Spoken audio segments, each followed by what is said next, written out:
Hello, everyone, and welcome to another fantastic episode of the Fantasy Fiends podcast, where we discuss everything fantasy with the authors you love. Please give a round of applause to our amazing author of the last Bucellari series, Andy Peliquin. Hooray! Hooray, applause for me.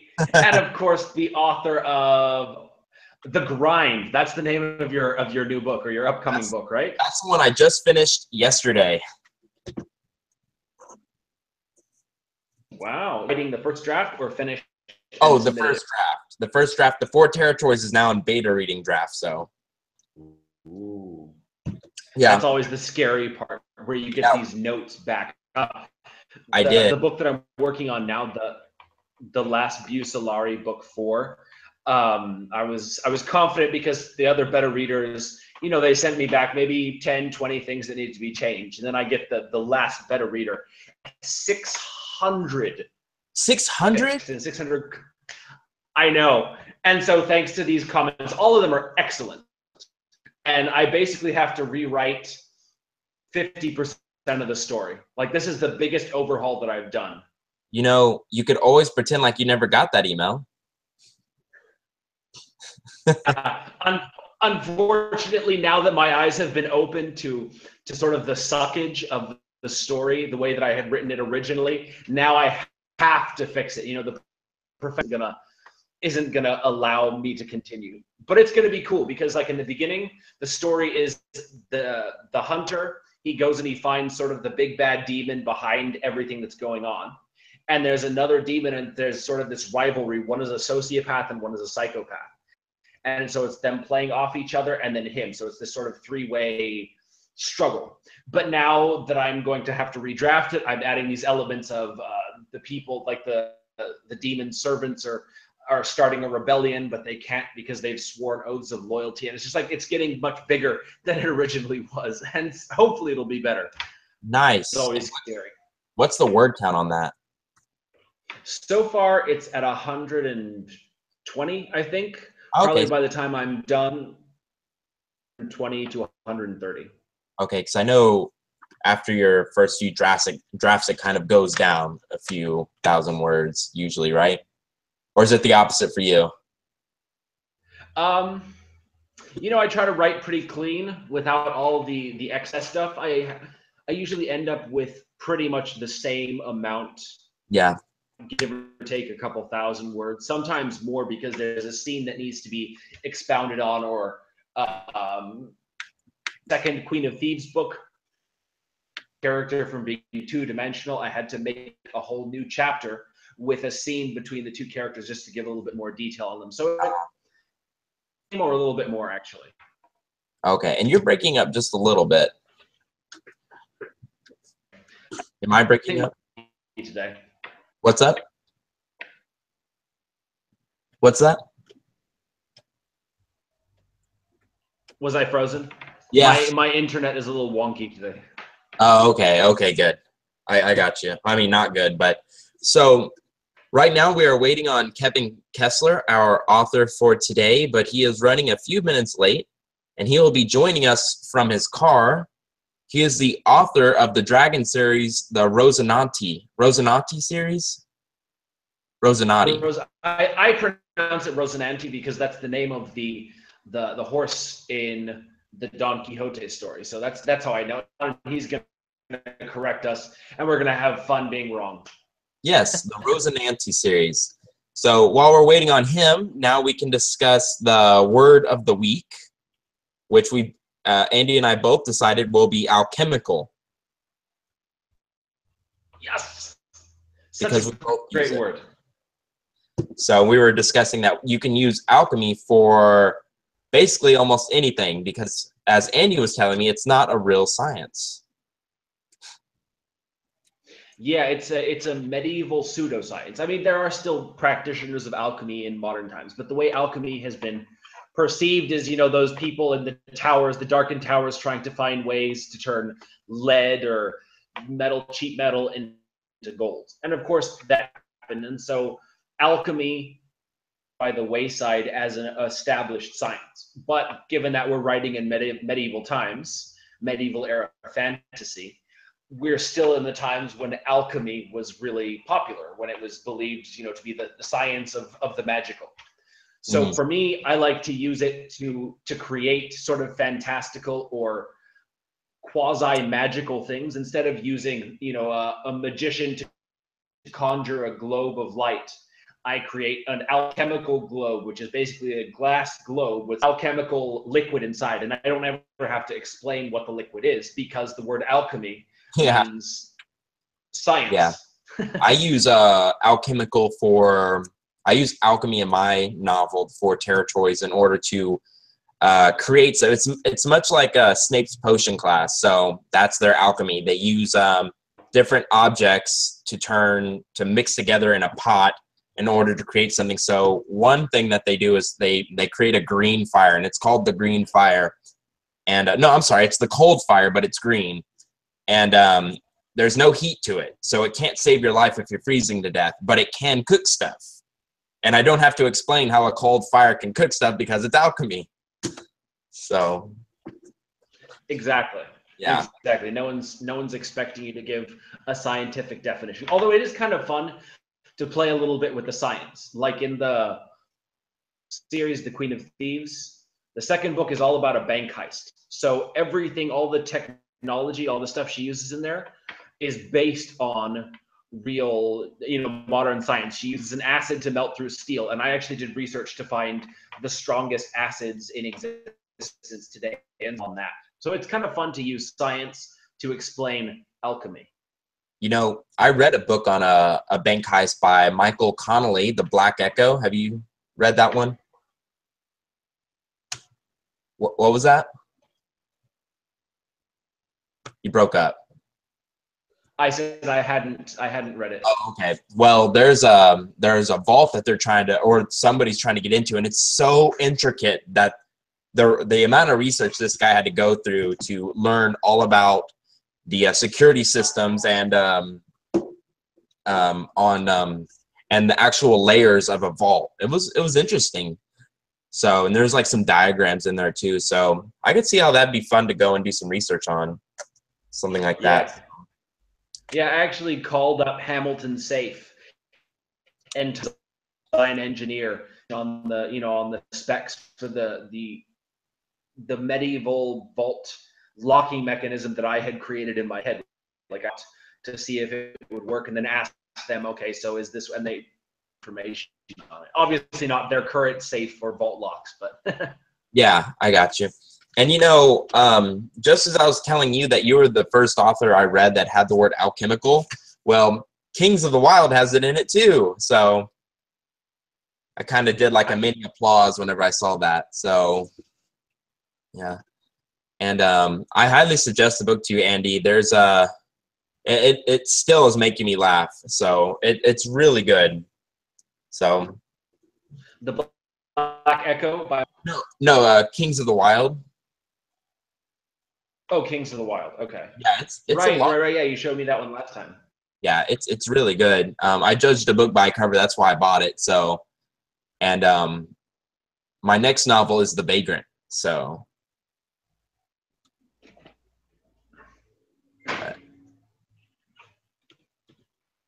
well, I hope you. Yeah. So Kevin just texted me saying he is ready. I'm going to send him the link right now. Joining us. Okay, cool. The introduction to the author comes with a little bit of interesting information on today's topic. Today we're going to talk about the concept of yin and yang. It's a theme in Kevin's book Rosinante, and I really like the way he put it about how there is darkness within light and light within darkness. You've got shades and shadows even in the brightest sunlight, and that was a really interesting concept. Definitely very, very similar to the Chinese yin and yang have similar concepts.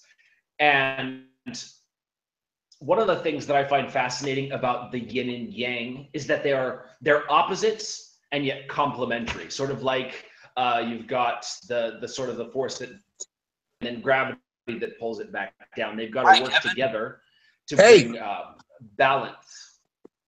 Yes, and one can't live without the other, right? Kevin, you got a camera going on there?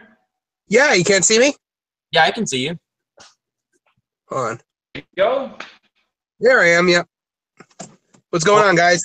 Welcome, Kevin. How are you doing today? I am good. I'm very good. Sorry I was a little bit late. Orlando traffic being what it is, it's never a fun thing. Yeah, I got you. Yeah, I bet. I think both Andy and Andy still lives in LA or California, but I lived in Los Angeles for a while, so I understand traffic. So Oh yeah, no, that's much worse. That's like traffic hell.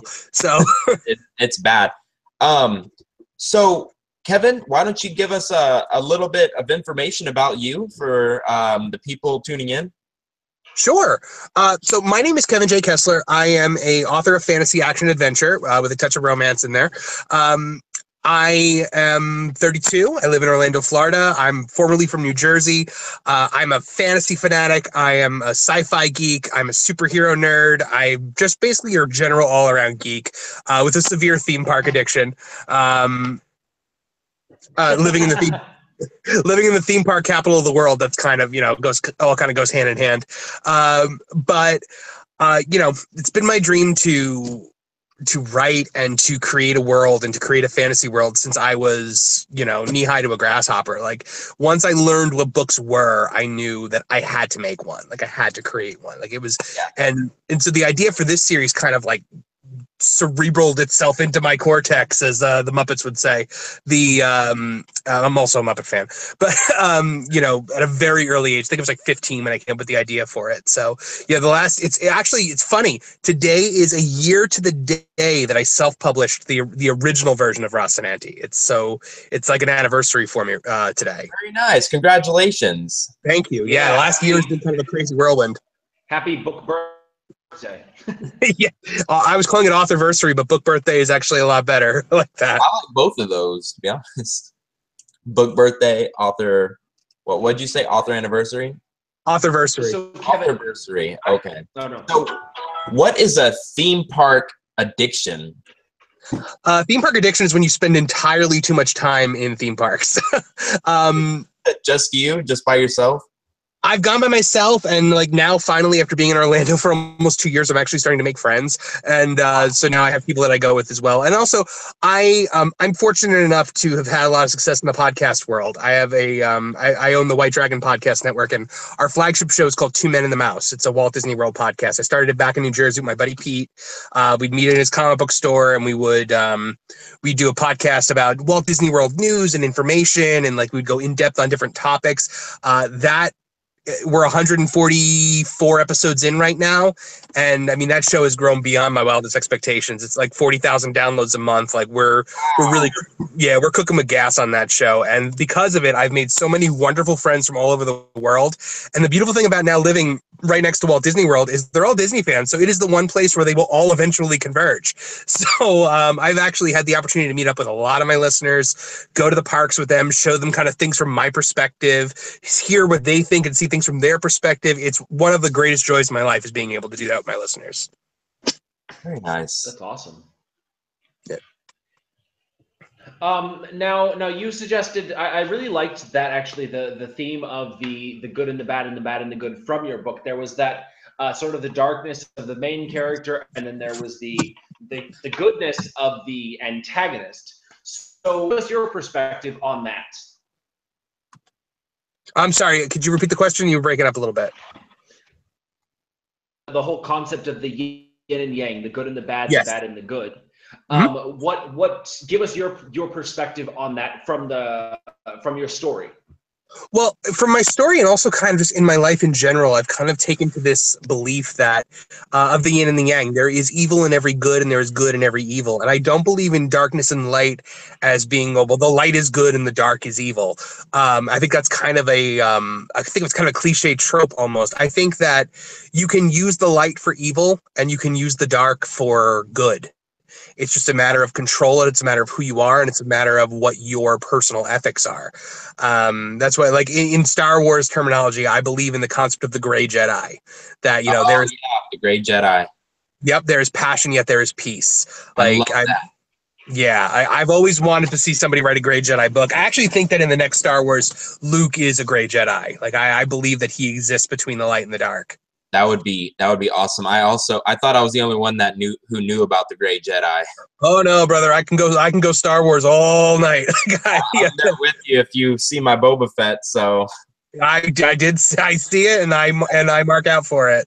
I think that's one thing all three of us can agree on is Star Wars is the best thing ever. So yes, it is, and we live in the golden age of Star Wars. And I live in a place where in 2 years' time there's going to be a Star Wars theme park that I'm going to live at. I want to switch. You come to Texas, and I'll live where you live. No, I'm not going to do that at all, ever. I also want to say that it's a theme in your book, but I will also say that I've read Blade of the Destroyer, Andy's book, and yeah, my book, on my list. There are themes in this theme that we're talking about today. In my opinion, is heavy in both of our novels. Mm-hmm. Andy, what do you think about Blade of the Destroyer? Yeah, I think the perspective of balance. You know, you've got my character, the hunter, is definitely portrayed as a bad guy, but then like the concept of yin yang, there's this seed of good in him, and in order for it to exist, for him to coexist in this world, he has to tap into both sides. So the goodness and the badness in this particular character is what makes. But I think that's the same thing. I mean, that's the concept of the Chinese yin and yang, is that you've got these two opposing forces that are bringing balance to the world. You've got the night and the day, the dark and the female and the male, and that's actually what yin and yang is. Yeah. Yeah, I love the concept of balance. I think that the world, like one of the key themes of Ross and Anti is balance. That's why, I use it in terms of it's the light, the dark, the order, and the chaos. It's north, south, east, and west. It's wind, water, air, and fire. I'm sorry, wind, water, earth, and fire. It's, the elements. And the number 4 kind of became a driving force for me because that is the scale being balanced. It is 2 on each side, and everybody brings something to the table. And when the world is thrown out of balance, that's when things start to fall apart. I want to say that in my book, that's definitely a theme that's. I'm sorry. Go ahead, Steve. Oh, okay. In my book, there is this dark energy, and it consumes the protagonist. Or in fact, actually, the protagonist consumes accidentally through his mouth this dark energy. Much like Venom in Spider-Man. I love that. Yeah, Venom's my favorite. So except this black energy is inside of him. And we soon, if the reader can figure it out, and I hope they can, I hope I wrote it that way, that this black energy isn't really evil at all. It's more like an animal. And so it can be used for good or for evil. So, and I know yin and yang, they're both dark and light, but dark is not evil and light is not always good, like the Horde and the Alliance. So, and my big thing as far as that goes is that I feel that some people are like you have to destroy the darkness, you have to eradicate chaos, and I say no, you need them both. You need the balance. There has to be light and there has to be dark, otherwise the world is shifted out of whack. And Kevin, embracing that darkness makes us whole. You can't have all light, you can't have all dark. And by bringing them together, that makes a complete entity. Yeah, like I think we all put a little bit of ourselves into our work as authors. I've certainly done a lot of that. My 2 main characters, Valentine and Caden, the twins, they represent the duality of myself. They represent the light and the dark. It's the me that I have always aspired to be, and the me that, like, okay, well, this is what I fear I could become if unchecked. It's kind of like the sides of my own personality, but it's all about, in a sense, it's a lot about learning to embrace the sides of my personality. Yeah.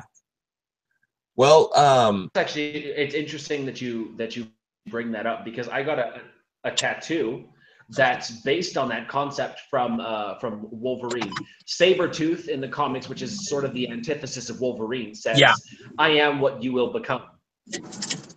I am the darkness. I am what's going to happen if you let the darkness go unchecked. And I really like that because there is that, like you say, there is that bit of darkness inside of us all. So if it's just allowed to run free, that's when we turn into the saber tooth. Whereas if we work with it, we not lean into it, but embrace it, accept that it's part of who we are and fight it, then we become the Wolverine, the hero character. That's a fascinating concept. It's actually a concept that I've related a lot to Batman, in a way that Batman's rogues gallery are all reflections of both Batman and Bruce Wayne in what could happen if the scale tipped. The Joker is the prime example. The Joker is what happens if I fully give into madness? What happens if I give into the theatricality that I portray, in this creature that I become? The Penguin is the aristocracy of Bruce Wayne. It's what happens if I allow my wealth to corrupt me. Two-Face is the duality between Bruce and Batman. How do you find the balance between the man and the monster?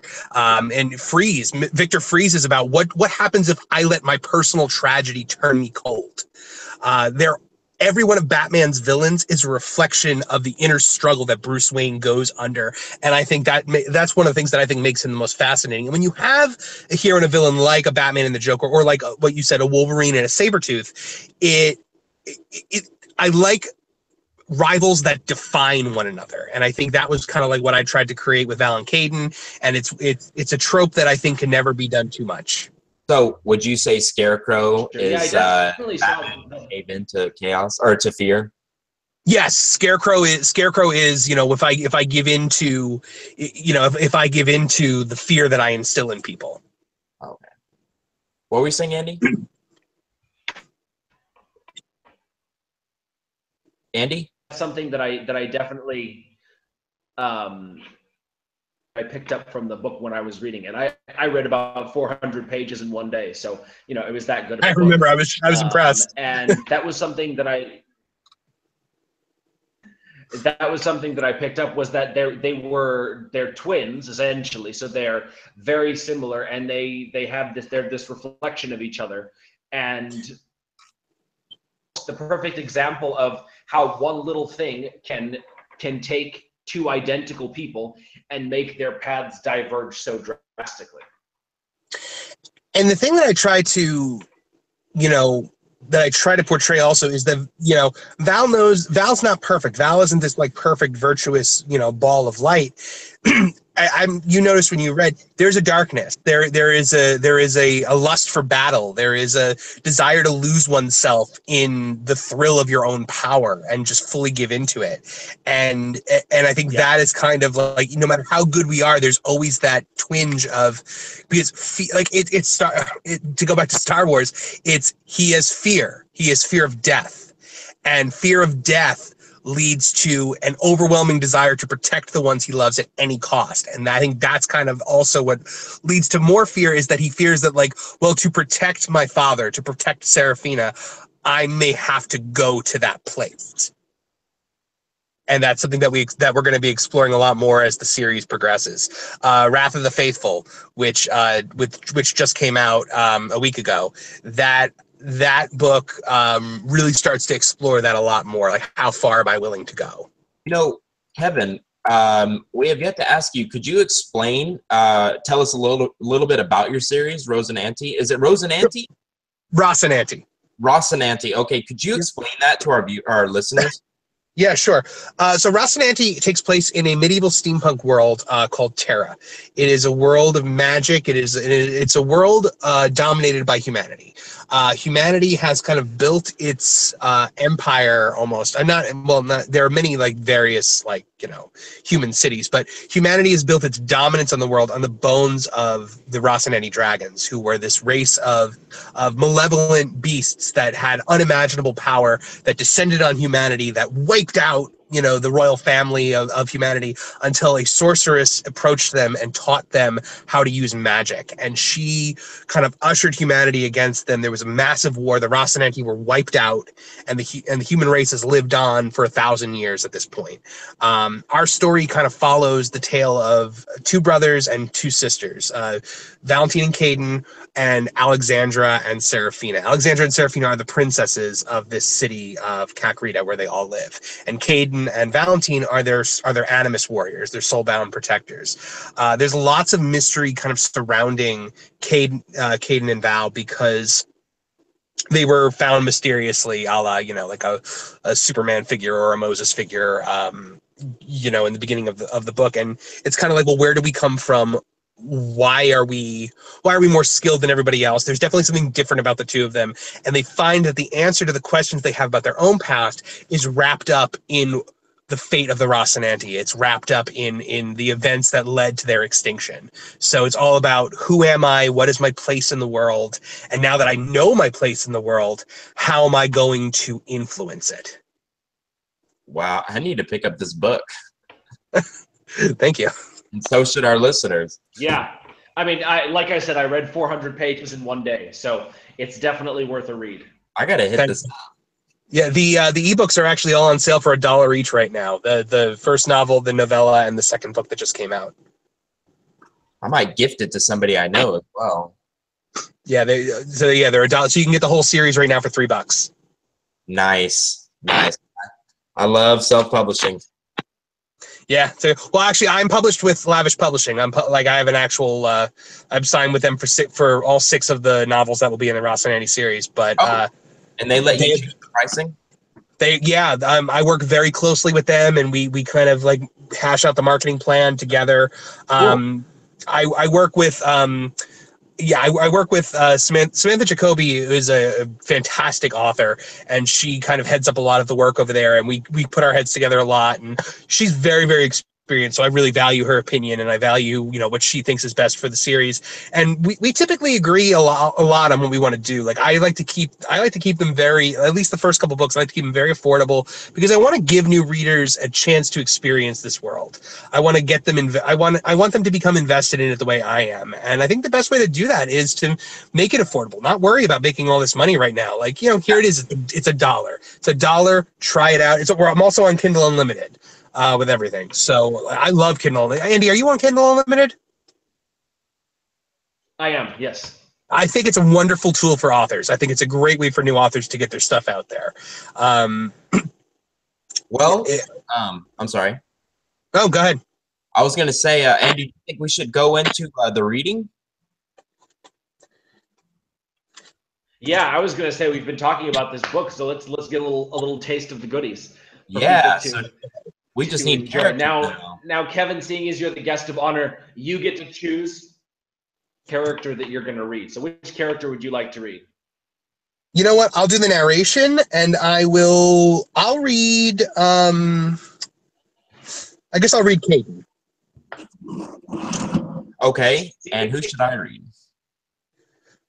Stevie, I think you're going to do the female voice, Serafina. Yeah, Go ahead and read Serafina. Okay. So then, Andy, you'll be Val. Okay, so I'll start at Val, she explained. Yeah. Is that Serafina? Yes, that is Serafina. Okay. You know what? Why don't you guys divide the parts between you? My internet's a little choppy, so I'm falling behind. So to keep this nice and smooth, you guys just do the various parts, and I will enjoy the and hopefully next time. I'll take both of the twins. Okay, and who do I take? Caden? You take Serafina. I'll take Valentine and I'll take Valentine and Caden. You take Serafina. Okay, I got you. Let's do it. All right. You start. Oh, that's Serafina starts with the really great that you're going to do this for her. Really great that you're going to do this for her. Valentine heard the princess say. When he approached, he was surprised to see her speaking with Caden. Hello, Valentine said. Serafina jumped up in the air at the sound of his voice. Val! She exclaimed. You scared me. Must have been your ugly face, Caden snickered. Hey, that's not funny. Serafina said, glaring at Caden. It wasn't your ugly face, Val. I mean, if it wasn't your ugly face, Val, I mean, your face. I don't think you're ugly. I mean, I don't think you're, Valentine stared curiously as she babbled and turned a deep shade of crimson. Maybe you should come over in the shade, Valentine offered, taking her by the arm. Your face is getting all red, like it's burning. The crimson in the princess's cheeks deepened, and she pulled her arm from Valentine's grip in embarrassment. Caden laughed wildly. You two are too much. His voice dripped with condescension between fits of laughter. Now I see why you both get along so well. Don't you have some animus training to do? Valentine snapped, hoping Caden would leave so we could talk to Seraphina about their disagreement. That's true, Valentine. I do have some important things to be taken care of, though I'm not sure I should leave you two out here alone. You're so foolish I fear you may walk right into a Rocinante's open mouth. That's not funny, Caden. Seraphina sounded terrified as her body trembled at the thought. Valentine knew the princess harbored incredible fear of the ancient extinct dragons. Of course, though he'd never admit it, the boy also dreaded the great evil in the stories of Kakarita's elders and suppressed a shudder of his own. The evil represented by the Rocinante was implanted firmly into the head of every child on Terra. They were the shadows they saw in their nightmares and the monsters that lurked under their beds. Sorry I said the dreaded R word in front of you babies, Caden teased, looking directly at his brother. I didn't know you frightened so easy, Valentine. You know what, Steve, why don't you take Valentine just so I'm not reading everything? Okay. I'm not afraid of anything. Oh, really? Caden said, raising an eyebrow. What about losing? Are you afraid of losing, Valentine? I'll let you know if I ever lose to you at something, Kay. Valentine said right back into his brother's face. Caden laughed again. Okay, he replied, rubbing his hands together. Let's race to the leafless tree. He pointed to a dead, gray, barren tree 300 meters away. Nothing lived in, on, or around it. The ground surrounding it was a crusted shade of brown, a stark contrast to the lush green of the forest. Fine, Valentine replied. Sarah, can you go down there and judge the finish? Seraphina trotted down to the leafless tree, shaking her head. Is this me? That's Sarah. Ready? She yelled across the forest. Go! They took off in a dash of bravado, neck and neck, at incredible speed for boys their age. Valentine saw Seraphina growing closer as he neared the tree, jumping up and down in excitement. He tossed a brief smile at Caden and broke into a sprint, taking the lead. Valentine could hear Seraphina cheering wildly for him as he moved toward victory. Then, a startling vision caused an involuntary gasp to tear from his throat as he skidded to a panicked halt. A gargantuan figure rose behind Seraphina. Scars covered its deep crimson flesh, which glimmered ominously in the sunlight as a filthy brown loincloth fluttered around its pelvis. The face combined features of both pig and man. As it bared its teeth, Valentine could see rows of razor-sharp yellow fangs. From its foul head sprouted individual hairs which hung down to the creature's shoulders. Two long, wicked horns grew from its forehead and curved back over its broad cranium. Valentine had never seen anything like it, and dread turned his stomach. Seraphina, noticing either the fear on her best friend's face or the envelope of the beast's great shadow, turned and let out a terrified scream. Valentine erupted into a sprint and turned back to his brother, who had nearly caught up to him. Kay! Let's go, Caden shouted back. The boys reached the tree as the beast swatted Seraphina to the ground with one great arm. She landed on her head with a sickening thud and lay sprawled in the dead grass, unmoving. No! Valentine screamed, charging with his brother at the beast. Valentine dove, rolled between the beast's legs, and landed on his hands and knees behind it as Caden jumped up and delivered a powerful kick to the beast's chest. Caden's kick bounced harmlessly off its chest, and he crashed roughly to the ground on his side. The beast brought its right leg back, kicked Valentine in the head, and sent him rolling away, bringing the same leg forward as it kicked Caden across the face. The larger boy soared back. Valentine scrambled back to his feet. The beast faced the boy's clumsy revival as Valentine punched at its stomach. The boy's fist struck steely layers of muscle. He yelped as he clutched his hand, fearing the bones had been broken. The beast reared back its arm and viciously struck the child in the face, sending him flying back into a heap at the base of the leafless tree. Caden dug a foot into the back of the creature's knees. The beast faltered, taken off balance. He again attempted to drop-kick the red monster, but the beast had regained its footing, sidestepping the young warrior's attack and grabbing him by the ankle. With the strength of three men, it hurled Caden at Valentine, who was just rising to his feet. The two brothers collided and crumpled into a tangled mess. The air in front of the beast shimmered, bringing the monster to a halt. Caden and Valentine stared at the apparition, curiosity briefly surpassing their fear. From the haze emerged a thin figure cloaked in a ground-length black robe, its face concealed behind a raised hood. Two blood-red eyes glowed and flickered like flames within the darkness. A shiver ran down Valentine's spine as the burning irises regarded him. That's it. Nice. That is our. That was Thank so. you. Thanks. That is our primary antagonist. Oh, the shrouded character. The red-eyed man is the. Did we lose Andy? Where is Andy? I think we lost him. Going to sign out, disconnect the internet, and reconnect to see if it works. Okay, and he'll be back. Okay. Gotcha. I didn't know he could do that. Yeah, I loved it. The imagery was so good. It was actually, thank you. It's very hard. It was hard for me to pick something with like a lot of dialogue because the book, to my fault in book 1, it's very prose heavy. It's not very dialogue heavy. Book 2, Wrath of the Faithful, gets very dialogue heavy. So I managed to find my mixture of prose and dialogue in the second book. Okay, and how did you, when you were drafting this, did you edit it yourself and then send it to an editor, or did you have beta readers? Yeah, actually, I had all of it. Well, first, the first thing is I don't plan. I don't plan things out. I know where we start and where we end up. My process is that I just go, and I know these characters so intimately that they kind of take on a mind of their own. And I tell readers all the time, I write it the way you read it. Like, I will see something that happens here, and I will geek out for it because, like, I didn't know it was going to happen. So, like, that's my favorite thing because, like, as a fan of the series myself, I get surprised. And, like, I'm writing Rise of the Dragon Lord right now, which is book 3. And I'm, like, right at the end of it. And things are happening. And I'm just, like, I'm geeking out, like, by myself. Like, I'm, you know, I think to really succeed with your series, you have to be a fan of it yourself. Totally agree. Welcome back, Andy. But, yeah, but I had, yeah, welcome back, Andy.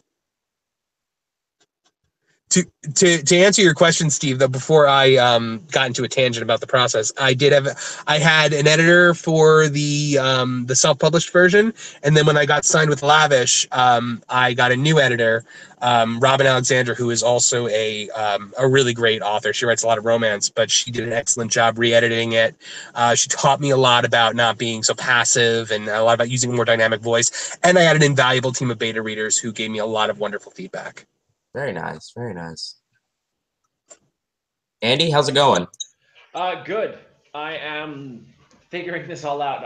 I just having a little bit of trouble getting back onto the moderator side, so I can end the podcast. We're doing great but at least I can hear you guys. It kind of sucks. I was really hoping to read the Serafina part so I could do the super beautiful voice. Oh, Valentine. Yes, I was looking forward to it.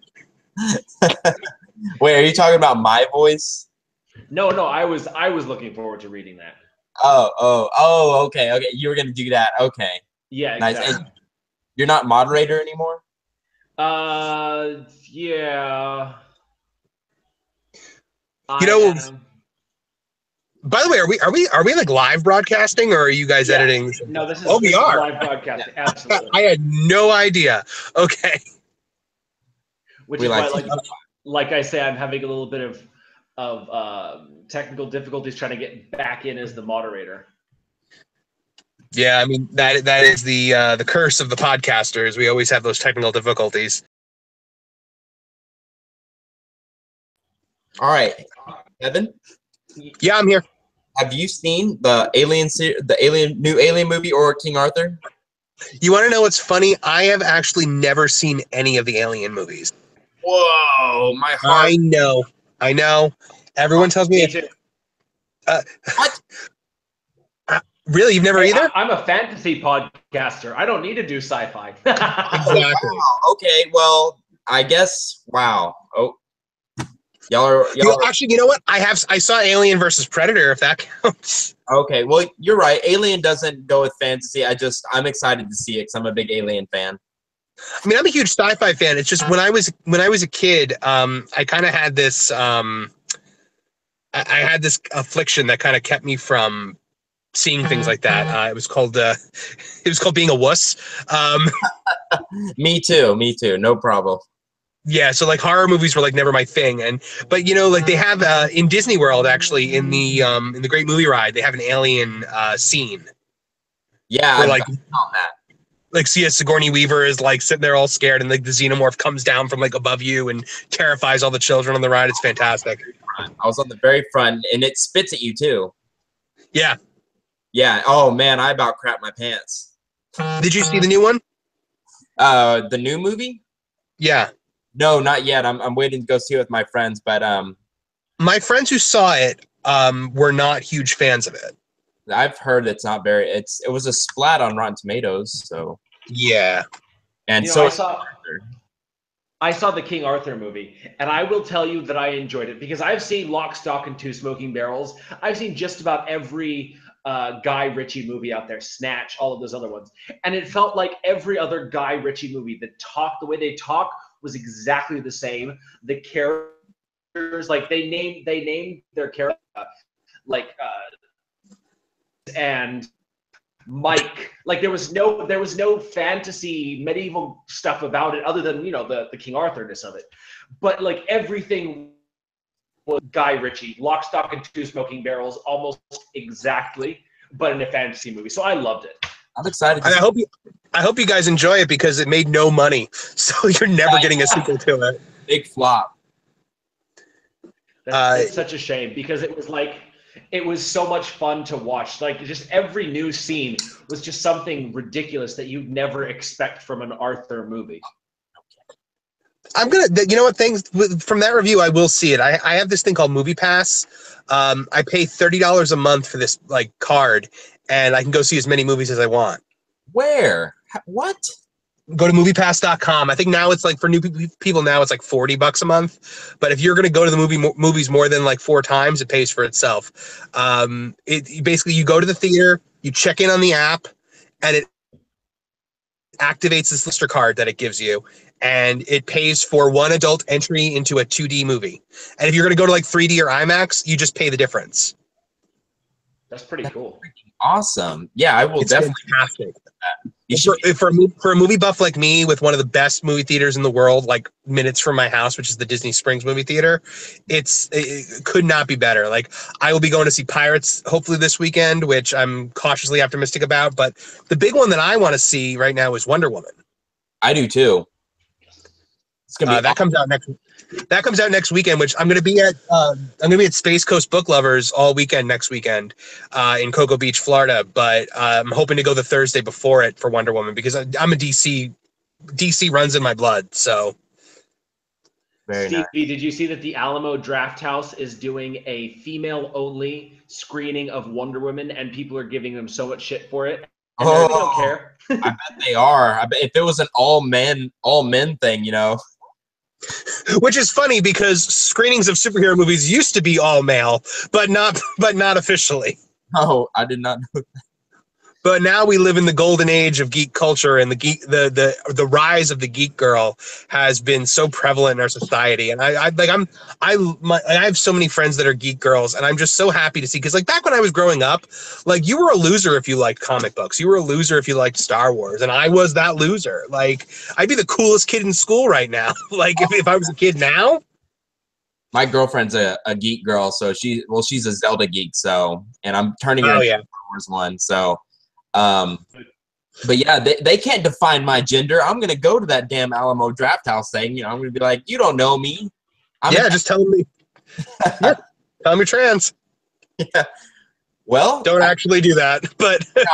Did you say drop your pants? Just tell them you're trans. Oh, okay, that's better. That's better. Yeah, no. I'm not telling you to go flash a movie theater. All right, I'm not. But you're gonna be like, you ladies think you've got this screen to yourselves. Here's my dick. Just pull it down. No, don't do that. I'll think about it. Well, in Texas, where everybody carries a gun. Yeah, Texas. Yeah, in Texas. So, well, guys, I think that's it for today. Awesome. Just Kevin, tell our all one of them, or you know, however many viewers there are, where to find you and your books and stuff. Sure. You can find me on my Facebook page at facebook.com/Kevin J. Kessler author. I'm on Twitter at Kevin J. Kessler. And also on Amazon. I believe it's amazon.com/authors/Kevin J. Kessler. If not, if you go to my Facebook page and click the Shop Now button, it'll take you right to my Amazon page. Also, there are links to all my books on my website, which is authorkevinjkessler.com, which is just newly up and updated. I'm very proud of myself. Now I might actually write a blog. But I also have there's a Rostananti fan group at facebook.com/group/Rostananti. And, and I love getting friend requests from readers and people like that, because I love talking to readers. I love hearing theories. I love hearing what they like about the book, what they don't like about the book, because it helps me kind of gauge where the mind of the fan base is at. And I firmly believe that I'm kind of the anti-George Lucas in that, A, I don't have $4 billion, and B, I believe that once you put something out there, it doesn't really belong to you anymore. It belongs to the fans. And to ignore the wants of the fans is to ignore the hand that feeds you, in a sense. You know what I'm saying? Like George Lucas, after Force Awakens came out, he was like, "Oh, I feel like they kind of made a movie for the fans, and I wouldn't have done that." And I was like, "No, George, of course you wouldn't have. But you're supposed to feed your fan base. You have to. And I think the only way to do that is to get to know them." Wow. That's awesome. And I just went and followed you, so I encourage all our listeners to go and do the same and check out Thank you. Because I'll be doing that. So I love dragons. How can you not like dragons? And the audio book for Rostananti is actually in production right now. Ooh, very nice. Yeah, I'm doing the narration for it myself. Whoa, that's awesome. Wow, yeah, it was one of the things Lavish asked me to do. They were like, I think it'd be really cool, because they know that I have a broadcasting background and I love to talk. So they kind of said, it would be really cool if you could do an audiobook read by the author, and I definitely want to do that. So very nice. Well, Andy? I will. I'm going to do that with one of my short stories. You definitely should. You've got the voice for it. Both of y'all do. Yeah. All right. Well, I think that's our time. Thank you so much, Kevin, for stopping by and regaling us with your awesome story. Thank you guys so much for having me. I'm honored to be your first guest. Much luck and love to you guys, and I look forward to listening as the days go on. Thank you, Kevin. You're awesome, man, by the way. I love doing the reading, so. Oh, thanks. I enjoyed it too. So, looking forward to the audiobook. So all right. Very cool. All right, next week we've got Raven Oak, the author of the awesome Maskin's Blood, Boahim trilogy. It's really awesome. I actually just finished that one too. I'm really looking forward to having her on. We're going to have a really interesting topic about a discussion about family, both the family you choose and the family you're born with. I'm really looking forward to that one. That'll be awesome. Thanks. Great. Can't wait to hear. Thank you, guys. Thank you. We will see everybody next week for another awesome Fantasy Fiends podcast episode.